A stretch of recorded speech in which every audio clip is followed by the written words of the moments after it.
questions or reactions or anything from the first round? Yes, ma'am. I have a reaction. Okay. I just really liked the No, I know that's what I'm how saying. when you said you did the psychological burn, burn rooms, that was like really cool to like.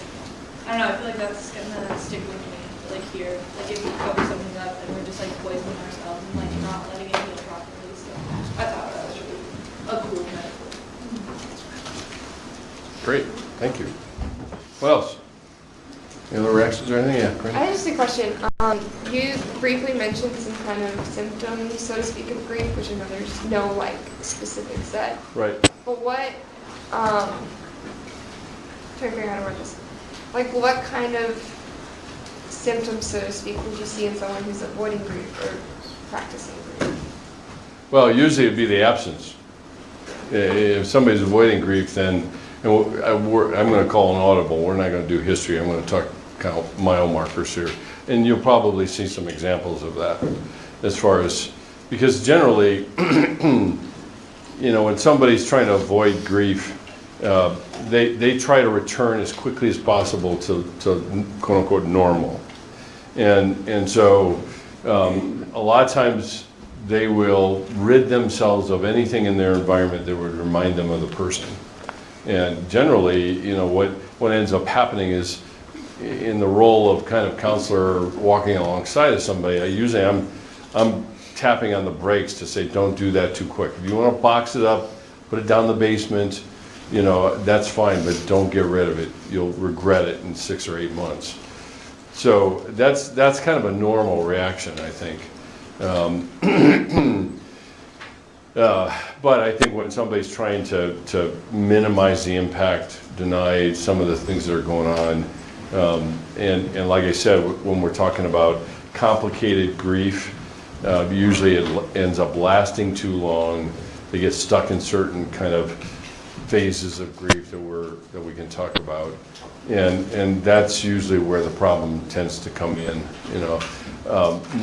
My mom was a complicated bereavement person, and she did not grieve, and she would pepper me with questions like periodically about if I remember what my dad's voice sounded like or things like that. So it was always on her mind, and she would equate saying goodbye to forgetting the person. And the funny thing about it, at least from my experience, is when I finally got around to saying goodbye, actually my memories returned. It seems like denial tends to strangle memories. And so it's harder to kind of get them out again. And ultimately, that's usually what we're the most afraid of, is that we're going to forget. And when we push all that stuff down, it's kind of like a package deal. You shut one down, you shut them all down. And that's, that's kind of, to use Joy Gresham's term, that's just the deal. Can't have one without another. So a lot of times when we're talking about a complicated bereavement or somebody that is kind of refusing to grieve, it's almost like they return to normal too quickly. They try to make things normal. They don't want anybody to talk about the person they've lost or whatever. And that's usually probably the biggest kind of thing that you can point to.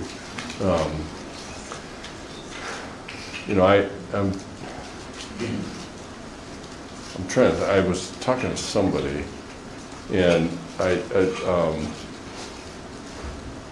forget who it was I was talking to, and it was a older person that had died, and they basically had kind of prohibited the family from grieving for them. And the intent is understandable, but that it really misses the point. Because essentially you're saying, act like you don't care that I existed. And that's kind of the backdrop to it. So any other questions or reactions or anything?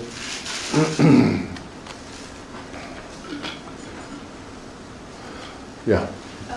Is there a certain extent to which people need to keep themselves from being constantly reminded of those memories? Sure. Okay. Yeah, sure.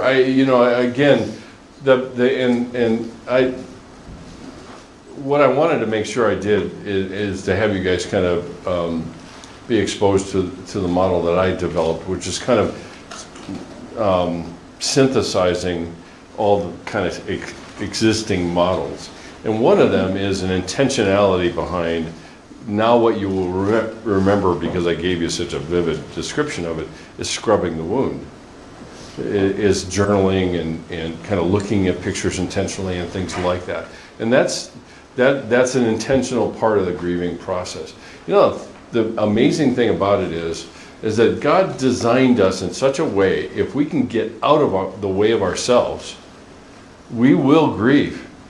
And we will experience these things, and there's not a lot that we have to do to go through the process if we just get out of our way, our own way. And that's, you know, the fascinating thing about it is you look at the animal kingdom, any of the animals that have monogamous relationships, when their mate dies, they grieve. We call it pining, but they grieve. These Canadian geese, a lot of them are monogamous.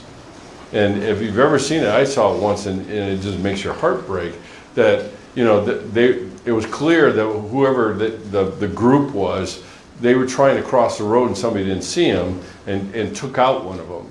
Well, it happened to be the mate of one of the other geese, and that whoever it was, male or female, was standing by the side of the road, just by the dead body of their mate. And so it's written into our code. You know why? Because love's written into our code. The two go together. So, any other? Yeah. I find myself apologizing for my emotions a lot. Yeah. So, like, is there a point in grief or in anything where, like, your emotions are too much? Not for, like, other people, because it's easy for your emotions to make other people. You were running out ahead because you knew where I'd go with that. Yeah. Like, is there a point where it's, like, too much for yourself to handle? Yeah, I think our system tends to modulate the intensity anyway. So when I get to a certain what feels like kind of a breaking point, then our system tends to modulate itself down if we allow it. So it's not really a matter of too much. I think generally we say too much too soon. So we cut the thing off before we've actually kind of let it run its course, because then we'll find out that it will run its course, we will recover, and then we go back to it. And you know, a lot of times in some of the healthiest grief and grief recovery situations I've been in, there's every bit as much laughter as there's tears. Because they're telling stories about the person, and half the stories are funny. I mean, my mother-in-law was a hoot. And half the time that we're sitting at the table wishing for her to be with us, then somebody pipes up with a story about one of her stories, and everybody's cracking up. And that's grieving too. You know, this is not being morose all the time.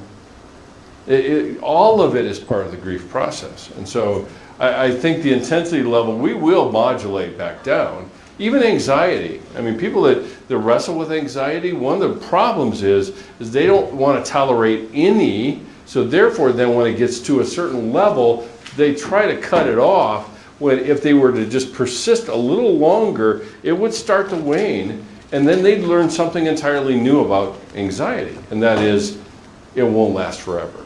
And sometimes we have to do the same thing with grief. So, any other questions? Yeah. Just kind of off of that, do you think that it's possible to adjust that level of modulation to being too early in the emotional bell curve, so to speak, so that your emotions cut off too early and you don't process them? Yeah, absolutely. Absolutely. And a lot of times family members enable that because they're uncomfortable with the emotions too. And so when the person cuts it off, it's like, oh, good. Whew. We're not going to have to put her back together again, like Humpty Dumpty or something like that. And that, yes, absolutely. And a lot of times we calibrate that to the people around us. Because if we have people around us that are not comfortable with any emotions at all, then the minute it starts bubbling to the surface, we're looking for the spigot really fast to turn that baby off. All right, let me walk you through, and like I said, we'll skip the history part.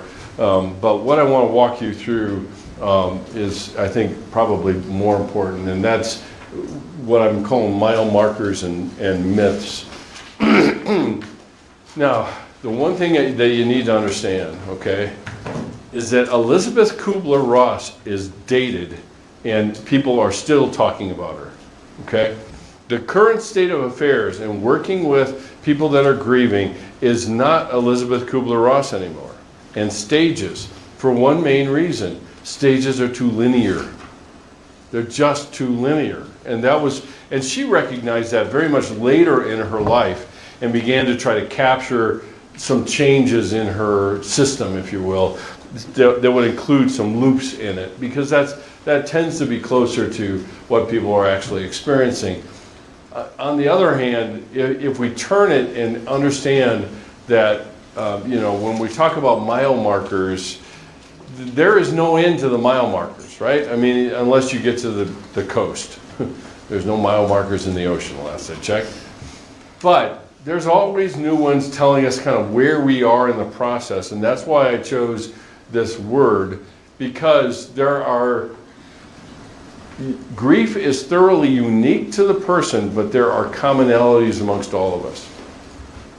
And that's what I want to highlight for you in terms of these mile markers. So the very, very first one, and some of these have some scriptural references that will anchor them for you too. The very first one that everybody knows about is denial, okay? And denial comes in a lot of different forms. This particular example of David, who is after his son Absalom is dead, utters something that so many people utter, and that is, I wish I was dead instead of you. And that's all part of this thing that we refer to as denial. So don't think that the numbness that somebody is experiencing is a bad thing, because we can get so overrun at the front end with the magnitude of the loss, the things that we're experiencing. We need a break. And quite honestly, I think God wrote it into our code when we lapse into this denial thing. So denial comes in a variety of forms that I want to highlight for you. And like I said, this is the most common one everybody knows about. And usually what they think is denial is the person saying, well, this just didn't happen. No, that's only a part of the bigger picture of what we're talking about. So we can do this in three different ways when we're talking about denial. The first one is we deny the actual facts of the death or of the loss that we have. And so we tend to mummify the person's belongings. And a story is told of Queen Victoria, whose consort had died. And a consort is a husband of somebody who's royalty. And he dies, and she is in such grief that his chambers were left completely untouched. And she instructed the butler or whomever that waited on him every morning to go and lay out his shaving equipment, and every evening come back and fold it up and leave again. Now, we mummify things like that in our lives. I gave you the example of my mom and my dad's Marine uniforms. And essentially, it's this vain understanding or this vain kind of hope that if I keep everything the same, they will finally return. And in a lot of cases, our senses even play tricks on us. Because people can experience phantom experiences with the person where we were walking through a crowd and we swear that we've seen them or heard them. For the longest time, I would hear my back door of my house open and closed because it was at the time that my dad would return from work.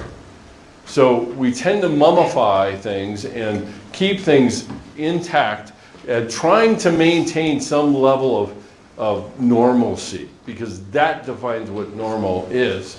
Another one that we do is we deny the meaning of the loss, right? So the facts is not really true. That's the one that most people know about. But then we can deny the meaning of it and diminish the significance of the person. Well, he wasn't a very good father anyway. or they weren't a very good friend anyway, or anything. We're minimizing the impact of that person on us and minimizing their importance, and so we end up forgetting things, and I put it in quotes because probably to some degree Freud was right, it's memory suppression. It's not really forgetting, it's just pushing it down to such a point or distracting ourselves to such a point that we don't feel anything related to it. And that's very much a part of this denial, and it swirls in everybody, okay? There's the part that, like I said, it's kind of God's gift that allows people to survive the onslaught of all the emotions and all the things of kind of putting things away, or the funeral service. You see people going through funeral services and it looks like they're automatons. They don't have any emotions left. They seem to be able to kind of comfort everybody else but themselves, and they just don't seem entirely there. And you're right, they aren't. Because it's segmented away.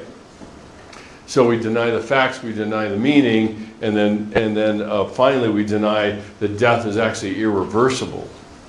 And adolescents in particular do this a lot. I had one girl actually say that it didn't matter if she committed suicide because she could just come back as a baby again. And it was the irreversibility of death. Now, some of that was grounded in her unwillingness to her kind of cognitive development. But why do people engage in spiritualism and seances and all the other things? Because we've got this notion, and it's embedded in our history actually, that when people die, they become ghosts or something like that. They exist in some other dimension, and it really is just a matter of being able to access them that way, which is really two different examples out of David's life. One is when, or not David, but Saul's life, is when he was not knowing what to do, and he heads off and finds this woman, the witch of Endor, and tries to conjure up Samuel because life was not irreversible, or death was irreversible, or not irreversible. David's the same way, but David understands the idea of an afterlife because his baby that was born to Bathsheba dies, and he says, I will go to him, but he will not come to me. And there's an understanding of that. It's embedded in our understanding, certainly, of death and what happens after death. There's a lot of our history that I could have shown you, but I didn't want to spend the time. So there's a lot of things in here. In the secular world, the spiritualism and the idea of ghosts and all of that are very much a part of that, and that continues kind of the denial. Okay. So, and I'll show you these stages in a little bit different context, but I want to lay them out first, or mile markers. The second one is anger turned outward. We're looking for somebody to get angry at because we feel so helpless. And this particular mile marker is one of the first ones, back that up there. One of the first ones that we feel is, and sometimes it's not the first one because we feel like we're being somehow sacrilegious or something, is God's the target. Because he could have done it differently, or he should have done it differently. The aspect and looking at, and one of the things, one of the stories I absolutely love the most because of its humanity and the humanity of Jesus is the interactions with Mary and Martha around Lazarus' death.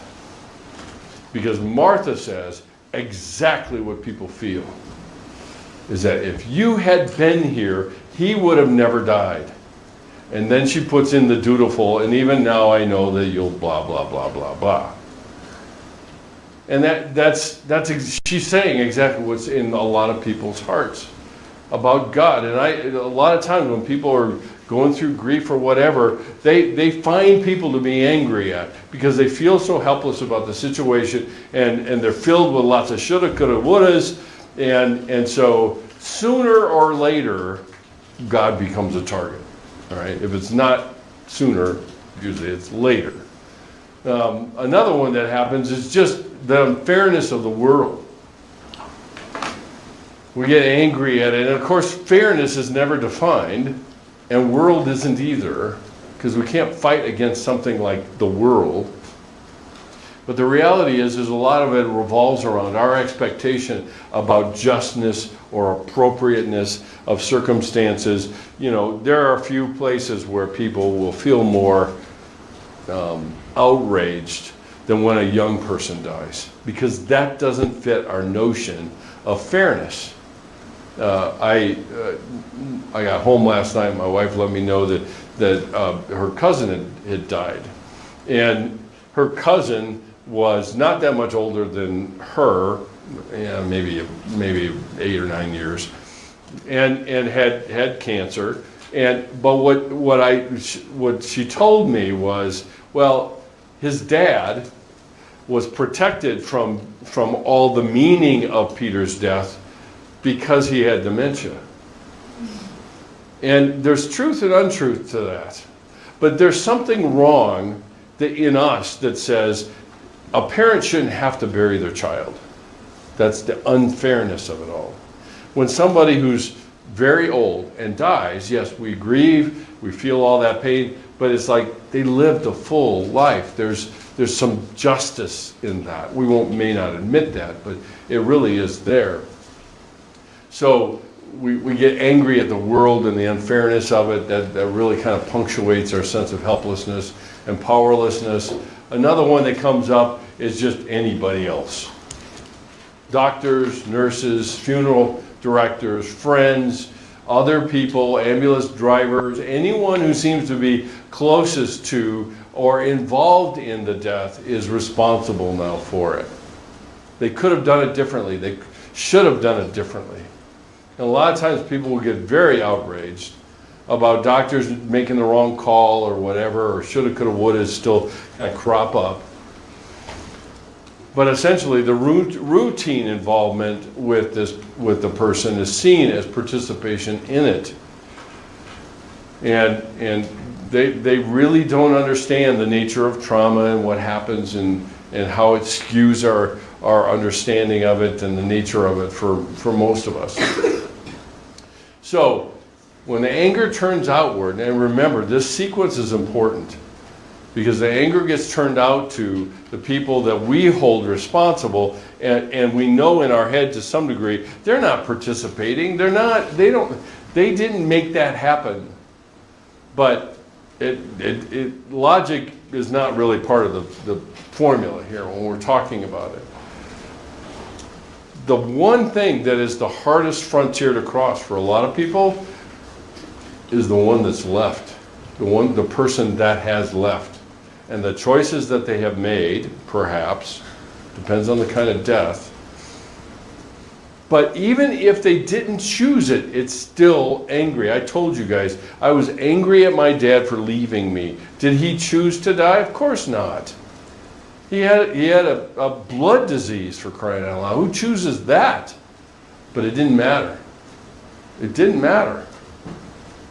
And a lot of times the last frontier is, whether or not it's logical, is being mad at the person for leaving us. And it's very much tied into our attachment. And a lot of you guys understand about attachment theory and things like that, but attachment theory is very much embedded in our understanding of grieving and grief. And the example oftentimes is told of a little boy that's in the store with his mom, and he gets enamored with the bright colors of the cereal aisle, and mom keeps right on rolling along, and she finds her way into another aisle, and then he looks up and says, "Oh crap, where is she?" and goes running after her, and the minute he gets there, he kicks her in the shins and says, "How dare you leave me?" That's this. That's this. It's connected to our attachment to the person and what goes into it. The other thing that comes along for this ride is all these other emotions. So you got anxiety. This is a literal quote I had from a lady I was working with. She said, you may not be able to see it, "I would go to bed at night, hug myself and shake. The thoughts of having to cope with anything at all was overwhelming. My heart beat fast, I ached, my body felt tense. I couldn't really explain why I felt the way I did or what was bothering me, but the feeling was horrible and immobilizing." some of the places where mental health professionals make the worst diagnosis is around grief. Because we see a lot of symptoms that would fit other disorders that are all bunched into this thing that we call grief. And that is not a disorder. Grieving is not a disorder. But we're moving progressively, at least in psychology, to medicalize and pathologize even normal things. And that would be one of them. Or fear. No, this is C.S. Lewis. No one ever told me that grief felt so like fear. I am not afraid, but the sensations like being afraid, feeling fluttering in the stomach, the same restlessness, the yawning, I keep swallowing. See, there's overlap here, and grief seems to be the perfect storm to bring together a lot of other things that people are experiencing as they go through it. So we go from anger turned outward to now anger turned inward. And anger turned inward is the place where now I turn the gun on me. And what this looks like in many cases, what we have talked about even in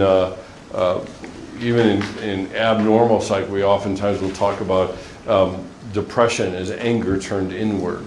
But the first thing we have to contend with and talk about is the sense of guilt somebody has.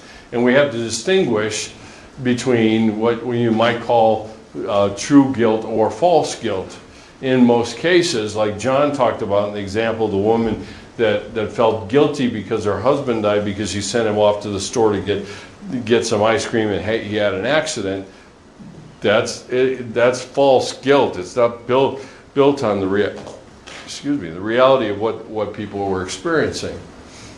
Most of the time, the challenge is, even when I am responsible and I do feel this sense of guilt of maybe I should have, could have, again, the minute the shoulds come in, you're already dead in the water because shame is right at the door. And I'll make the conclusion right afterwards about that. And one of the things that I've included, I think, in more of what I've talked about with grief is including an understanding of shame, because a lot of the grief literature has not addressed that issue very well. So they kind of lump guilt and shame in together, and they really aren't. Shame ends up being kind of this conclusion we might make. So what comes in is a construction of a reality that doesn't exist in the form of if-onlys and shoulds. And so here's just an example of a list. If only I had known she was dying. If only I had forbidden her to drive. If only he hadn't taken that trip. If only I had gone with her. If only, if only, if only. It's constructing a reality that did not happen as a means to hold oneself accountable and to be angry at ourselves. If we talk about shoulds, it is more of, I didn't know I had this big of a list. But it's all about changing reality. And like I said, this if only, and inevitably people may not actually use those words, but it's embedded in what they're implying when they're actually talking about it. So the next kind of mile marker, if you will, you want to call it phase or whatever, is this idea of genuine grief. And genuine grief means the real thing, okay? And so what does that look like? And what that looks like is the person, as they go through grief, they begin to struggle with reality less. Okay, they accept reality as it is. It's hard, I don't like it, I'm overwhelmed by it, but they let it be. And they allow themselves to experience the sadness that they feel. So they're not changing reality like the if-onlys and the shoulds. They're now grappling with the reality of it. Like, I didn't know it was possible to feel such sadness. I've been unhappy before, but never like this. Sometimes sadness is almost like physical pain. A lot of times people do experience it that way. They translate it into physiological symptoms. In fact, I wish it were. It might be easier to get rid of. Sometimes I think maybe I'm not going to feel that way anymore, and then it comes back. And of course, experiencing despair. Despair is a hopelessness that the person feels. We never like to feel helpless, all right, because of all the issues that we have with control. But despair is something even more deep. You know, it's beyond depression, and it feels like it will be here forever. So that's a brief one. Obviously, it's a very brief one. But the key in genuine grief is dealing with things as they really are. And so they're not trying to cope with it and do other things. And then when we get to this last stage of resolution, resolution is not, just be sure to hear me, all right? Resolution is not returning to normal. Resolution is a creation of a new normal without the person in it. So when we talk about it in this way, the final phase is relatively short. We begin to reinvest our emotional energies into a new normal of the person that is not there, and start reinvesting in relationships. And it's during this time, like I said, we invest energies back into life, into other relationships, and do that without feeling disloyal. Okay? Because what interferes earlier on in this process is that if I love somebody else, or if I care about somebody else, I am being disloyal to the person who's gone. And the reality is the resolution of grief is the reinvestment of emotional energy into a new relationship. And that's kind of what we refer to as a resolution. These mile markers are roughly synonymous to what Elizabeth Kubler-Ross talks about, the 5 stages of hers. I prefer a more kind of descriptive approach when we're talking about anger turned inward and outward. And she talks about that a little bit differently in terms of the behavior we engage in and that sort of thing. Now, real quickly, let me show you something about this, because I think it's kind of fascinating and interesting to keep in mind, is that when we're talking about the whole idea of, wrong one, when we're talking about grief and the nature of it, and you line out these things that we were talking about in terms of denial, and then anger out, and then anger in, and then genuine grief, and then the resolution that I just talked about. The thing that I want you to understand is what happens with grief is it assaults our sense of control. It demonstrates, if nothing else, it demonstrates we don't have any. And we don't take that very kindly. But what I want you to understand is that these first 3 stages, it's not somebody goes through and I've got them done. In most cases, what I have seen is that people start here and they cycle through like this. It is not linear at all. There is a cycling through it. They at one point they may be really doing the if-onlys and the shoulds, and another point they'll be so furious with the people that are walking around acting like life is just normal. They don't even know what has happened.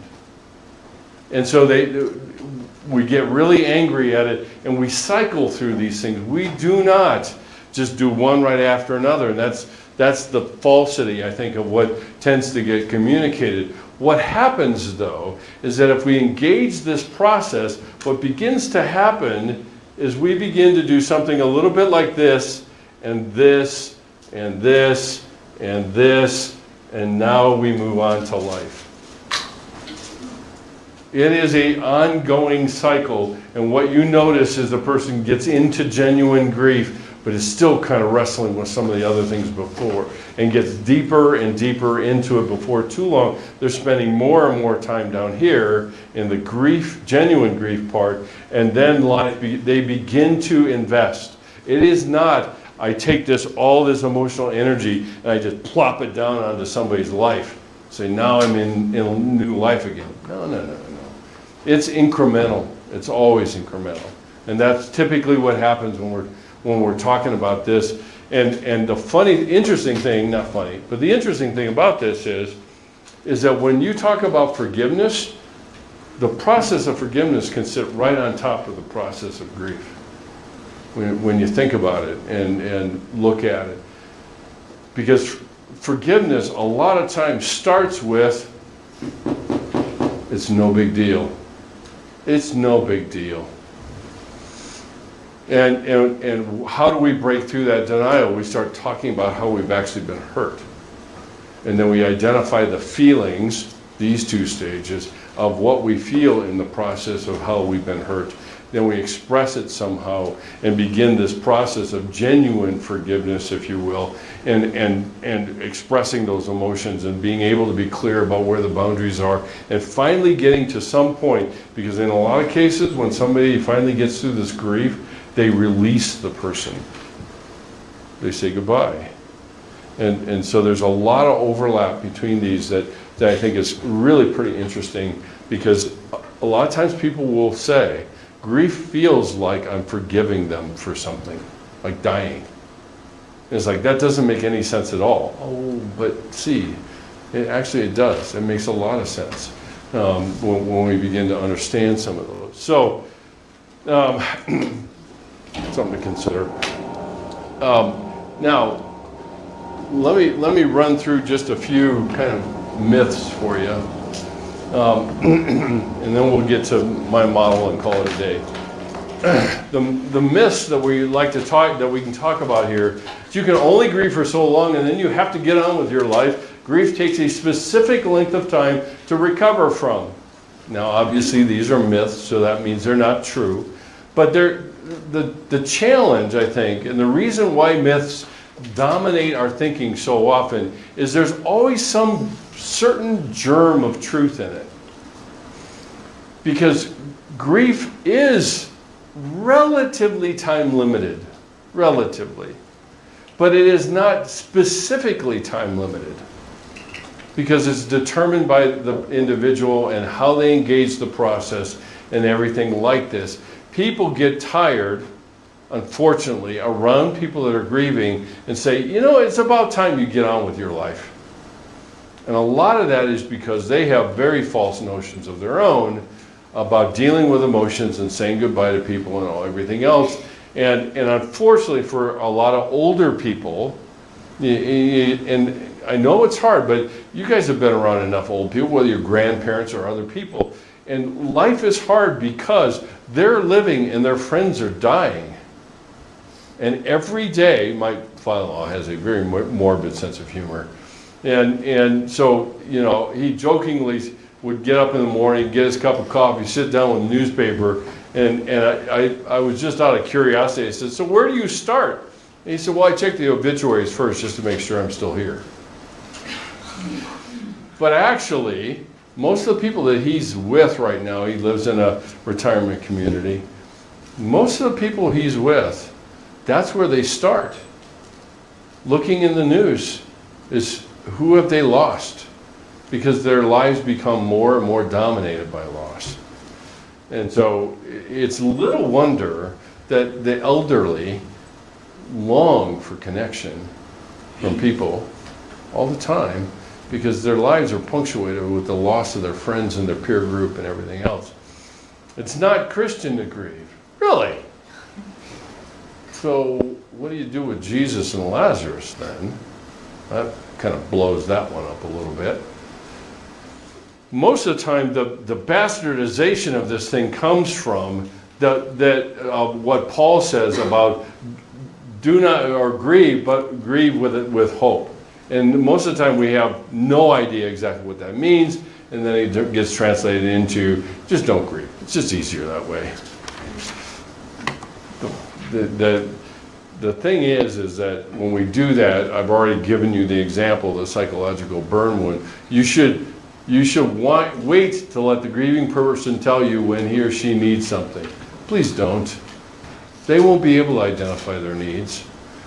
Sometimes there's just a time where you recognize that they're spending a little bit too much time alone, and gather up all of your shekels and hijack them to the nearest ice cream shop. Nobody can turn down ice cream, even though they don't like it. So it's recognizing, because they're consumed with the things that are going on in their head, they are not consumed with recognizing their own need. And sometimes we need to just, and that's a classic example, okay, with boundaries of being responsible to versus being responsible for. If somebody is carrying an immense burden of loss, and being responsible for them is to recognize what their needs are that they may not see. That's perfectly appropriate. Grieving people would rather not talk about the person they're lost. Another massive mythology. I have one lady who was a widow and came to my office. We were talking about and working through the kind of grief process, and she told the story that she decided to go out for dinner with some friends, and they were friends that were a couple, and they were couple friends with her and her husband, and the guy was really good friends with her husband. They'd hang out a lot. And as he was driving, they went by a restaurant, and he said, "You remember, that's a place where Rob and I always went." And she came back home and said, "At least I'm not dreaming. It's still true. Somebody else remembers."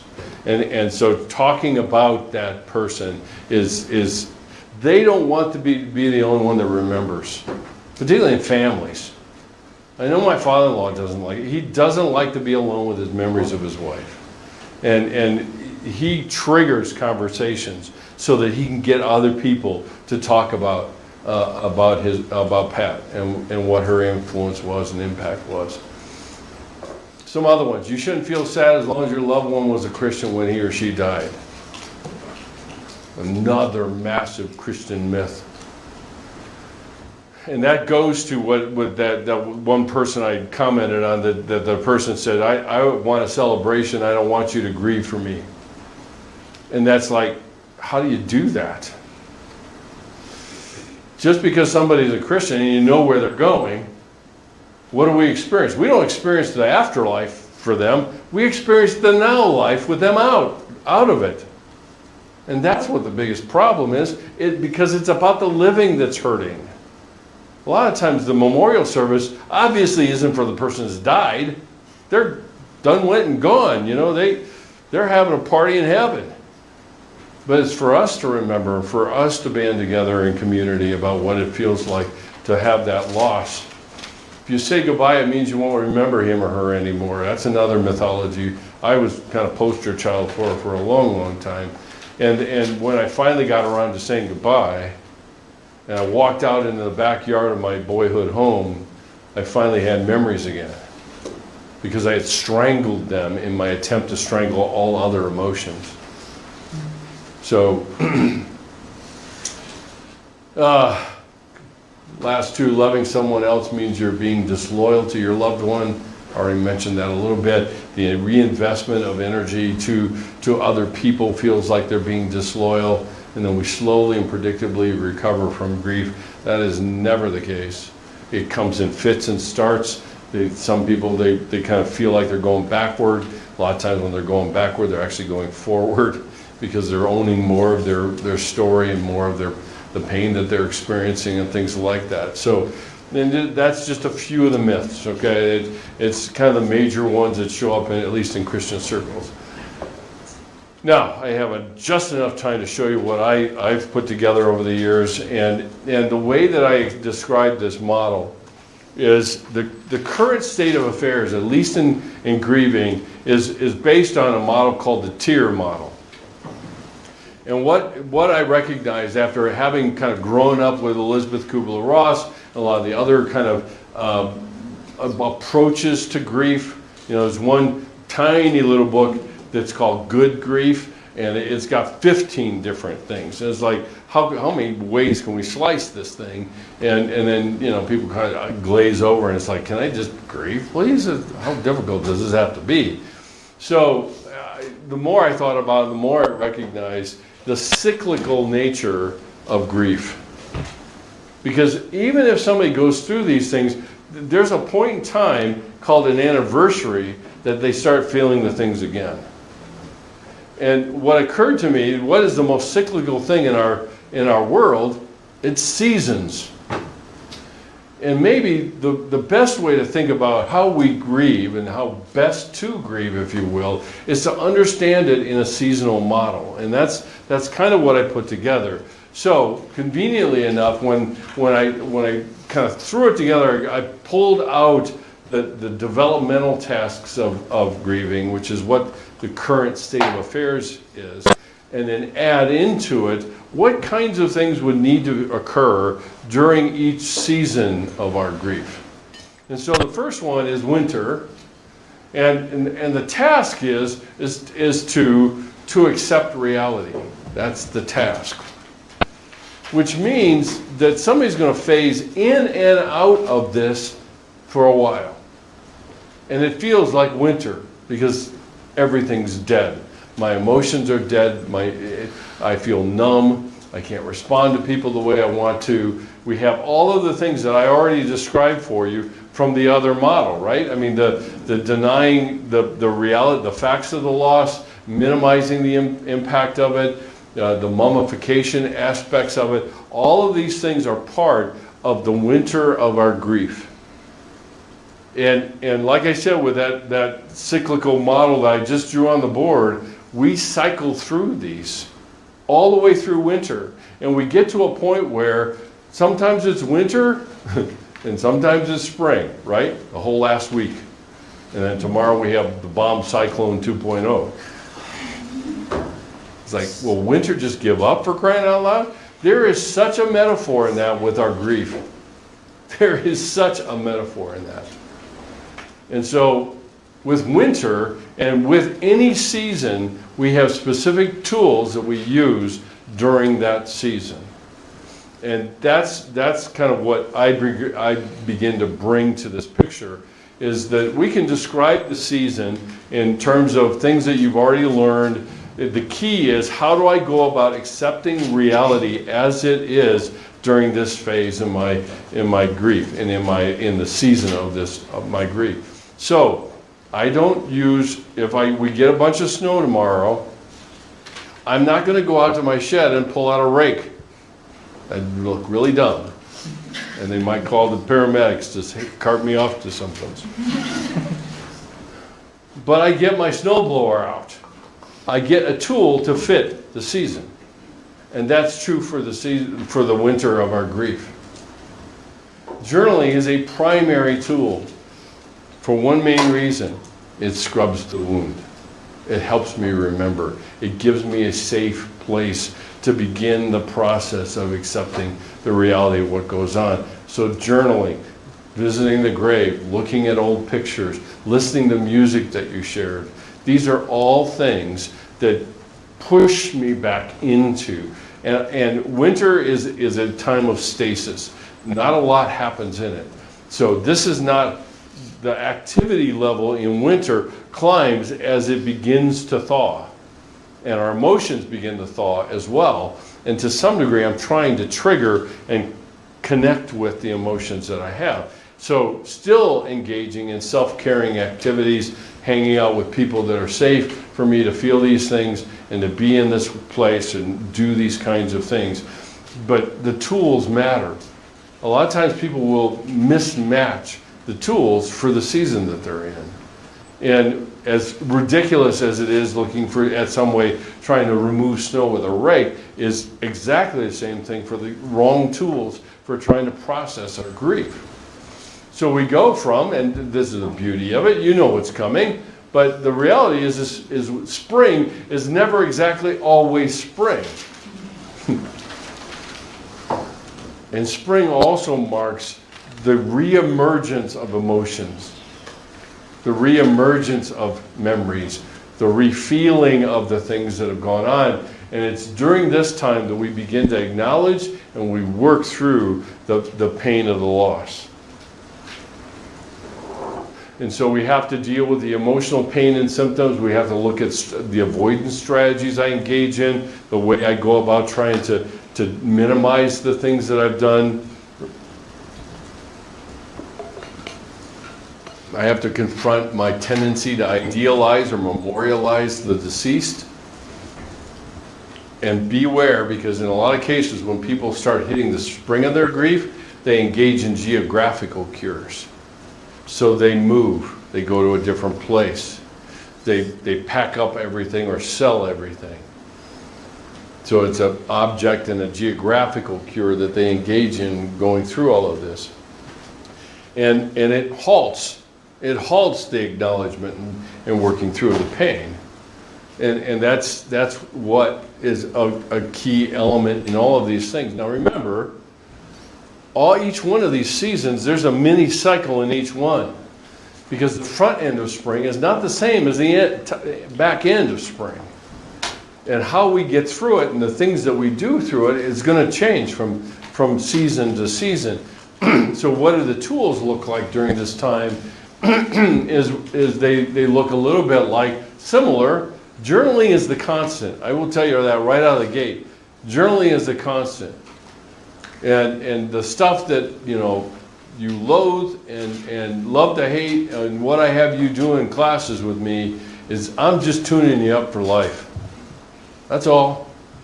Because journals, we get the word, the core, the root of the word journal is journ, which is where we get the word day. Diurnal. So it's daily, and journal is very much a part of that, but it's during this time when I have the motivation and I'm starting to experience it, I sort through belongings, I allow others to talk about the deceased, I might deal with and go through the forgiveness and the guilt and the shame that I might have in regards to what happened. This is really a time where there's more activity going on in the grieving process for the person. And sometimes it's going to the grave and just purging the emotions that we might have. All of these things are very much tools that we can use to engage the process of acknowledging and working through the pain that we experience. Now, we may try some little things, like moving the furniture, like, my father-in-law, after Pat died, one of the biggest changes they had to make was she had a hospital bed in the room that they called their TV room. And one of the many challenges he had to take on is emptying the room and turning it back to what it was before, which is almost like packing up his spouse and sending her to the basement. That was really what it kind of felt like. So sometimes we can do it, sometimes we can't. We start with little things to be able to make some of those changes that goes on. And looking at some of these, the victim thinking kind of patterns that sometimes emerge. I'm a victim to the death and the grief that I feel. And so there's just nothing I can do about it. All I can do is just hang on and hope for the best. So spring has tools. We move then to summer. And this is adjusting to the life without the person in it. And summer is a time of a lot of activity, a lot of trying new things out, becoming aware of the roles the person played. The more active I become, the more I'm reminded of what role they played for me, doing certain things, or being at a time in a certain time with me. And either people can say, no, I won't develop these new skills. Like with spouses, a lot of times, one of them handles the finances, and that one dies, and the other one has to figure out, how do I develop the skills to handle what they were doing? And again, each one of these things kind of assaults the reminder of the reality of what's going on. So people can abort this all the time. They can just simply choose not to adjust. And so they abort it by not adapting. They do all sorts of things in terms of promoting helplessness, getting other people to do things for them so they don't have to learn the skill. All of those things are very much a part of what happens during the summer of our grief and the things that we experience during that time. It's not a seamless, it is not a smooth transition. It can't be. It really can't. Which means that sometimes we have an insertion of winter back into summer or spring back into summer. Sometimes we do. And that's, that when my I'll never forget one of the times we were celebrating my daughter's birthday, and it's on the 20th of May.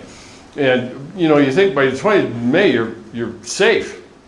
And we had a snowstorm that day. I went out in shorts going to grill whatever we were grilling, and by the time it was 2 o'clock in the afternoon, it was 32 degrees and snowing. And we were relatively new to Colorado. We didn't know how normal that was. And it was like, crap, what do we do now? We move everything inside and whatever. So if I didn't want to adapt, I'd say, we're going to eat out here. I don't care what the weather's like. That's the way it goes. So, discussing a life without the loved one. So what kind of tools do we have? Taking courses to develop new skills, trying new things, including new people. This is a point in time where a lot of times people will invest in other people that are going through the journey too. And there's some great recovery programs out there with grief. One's called Grief Share. It's a church-based ministry. A lot of times hospice groups will have groups for people that are recovering from grief. But the tools here are really active things where I reshape my environment to suit me, what I need. And again, I'm talking in a lot of these terms in terms of the death of someone, but just remember that in a lot of cases you can turn these into emotional readjustments, like losing a relationship or something like that. And I still have to rearrange the internal environment with the person not in it. And so these things can be metaphorical as well when we're talking about writing a letter to the loved one to talk about the things that have changed and why. And that's kind of part of it. During summer, a lot of times it's where sometimes people will go back into therapy and actually work through some of these issues because they feel able and they have the energy to do it all. And then, of course, now that you know seasons, you know what's coming next, right? Well, fall comes, and with fall is when most people will say, the color has returned to my life. They can struggle with the feelings of dishonoring or being disloyal, but color is coming back. People, the relationships mean more. They might be struggle with feeling like the reinvestment of emotions is only going to lead to losing somebody again. And there are plenty of people that I've talked to over the years who gets it to this point and the color kind of comes back and they say, nope, I am not loving ever again. Because they make the connection that if I love, I will lose again. And what they don't see, because of the pain that they still experience at times, is that if I love, I actually gain something. So, there are plenty of ways, okay? Because the task is withdrawing the emotional energy and reinvesting in other relationships. But there are plenty of ways, which I listed here, of the ways that people stay stuck. And the fall gives them really an opportunity to reinvest, create a new normal, do new things, learn new skills, all of that goes with it. So the tools that come along with this then is really the writing a letter of goodbye, which was one of the things my friend asked me to do, to continue to journal about new things, allowing new relationships to go. A lot of times this is a time, like I said before, in summer and fall, that where counseling is helpful because it begins to I'm starting to consolidate a lot of these things into my environment and who I am. And a lot of times support groups and group experiences are a way to develop this healthy perspective about loss. You get a head start because I talk about stuff like this, but a lot of people are going into groups and other experiences like never having had any of this and never really heard any of this. Everybody, a lot of the people I talk to or I hear talk are still stuck back in the 50s with Elizabeth Kubler-Ross. They're not talking about the new model. And that's unfortunate because the new model is built on developmental tasks that are necessary going through grief. And that's, you know, that's neither here nor there. I think the people that they interact with probably educate them in it as well, so. Okay, that's that. Doesn't exist anywhere but now in your notes. So, any questions or anything?